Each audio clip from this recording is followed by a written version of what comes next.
اگر میں یہ سمجھتا ہوں کہ فلاں صاحب کے ساتھ میرا کوئی تعلق بن جائے اور وہ میری تقدیر میں نہیں ہے، کیونکہ تقدیر تو کسی نے نہیں دیکھی کہ میری تقدیر میں کیا لکھا ہے یا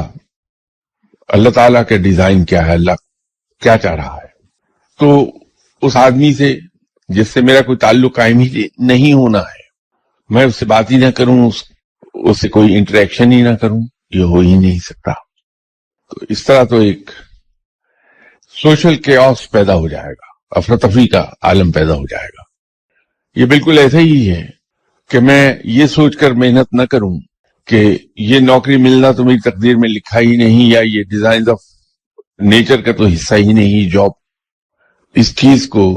چھپا کے رکھنے میں حکمت بھی یہی تھی اللہ تعالیٰ کی، ہم لوگ ایفرٹ کرتے رہیں۔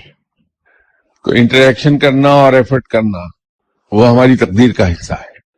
لیکن کچھ ملنا یا نہ ملنا، کسی شخص سے کوئی تعلق قائم ہونا یا نہ ہونا، یہ رب کا فیصلہ ہے، اور رب بہتر جانتا ہے کہ کیا چیز ہمارے حق میں بہتر، کون شخص ہمارے حق میں بہتر، اور وہ کوئی فیصلہ نہیں کرتا جو ہمارے حق میں بہترین نہ ہو۔